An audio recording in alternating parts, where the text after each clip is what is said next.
So, dito po mga Kalingap, mga ka-Danjoy, girlfriend ni Kalingap Dan hindi papayag sa Danjoy Season 2. So, yan po yung ating pag-uusapan po mamaya mga Kalingap, mga ka-Danjoy.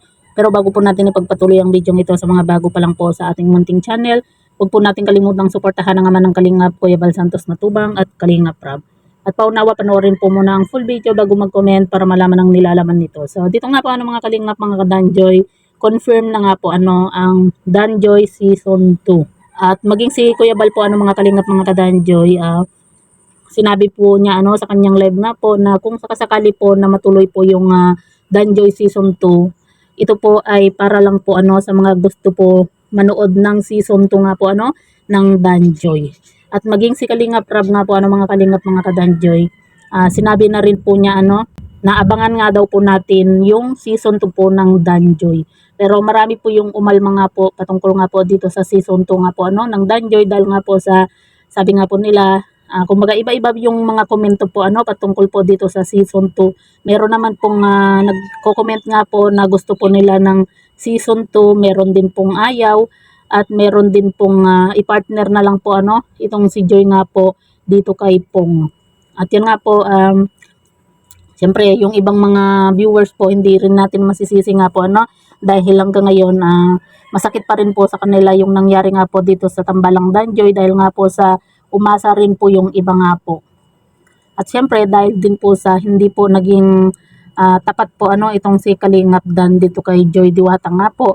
At hindi rin po kasi niya agad sinabi yung patungkol nga po dito sa girlfriend po niya, kung hindi pa po nagkabukingan nga po At yan nga po mga Kalingap, mga ka-Danjoy, sa thumbnail nga po natin girlfriend ni Kalingap Dan hindi papayag sa Danjoy Season 2. Kasi kung sa atin po yung mangyari yung ganyan po, kunyari tayo po yung girlfriend po ni Kalingap Dan, siguro para sa akin hindi po ako papayag na meron pa pong Season 2 po kasi 'di ba mas tawag dito, mas lalaki pa yung issue, kumbaga mas hindi pa, kumbaga imbes na mas lalo nga hindi po mawawala po yung issue nga po dahil sa nangyari, kung meron pa pong Season 2 nga po kumbaga imbes na malimutan po ng iba yung nangyari nga po dito sa Danjoy, kumbaga dahil sa Season 2 mas magkakaroon po ng issue at hindi po mawawala po yung mga basher.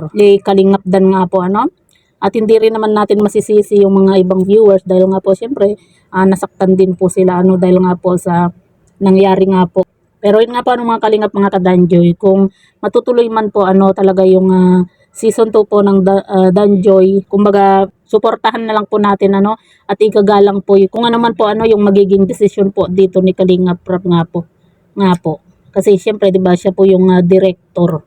Kaya igagalang at susuportahan na lang po natin itong si Kalingap Rab nga po kung ang desisyon niya po ay talagang itutuloy po yung Season 2 po ng Danjoy. Pero kung para sa atin po mga Kalingap, mga ka-Danjoy, kumbaga sa atin lang po to siguro mas okay po siguro kung itong si Kalingap Dan mag-focus na lang po sa kanyang mag-ina nga po kasi syempre 'di ba kung meron pong Season 2 po yung Danjoy, syempre yung mafe-feel ng girlfriend po niya, 'di ba? Lalo na at buntis na po yung girlfriend po ni Kalingap Dan nga po. Kumaga mas okay siguro kung mag-focus na lang po itong si Kalingap Dan dito sa mag-ina po niya.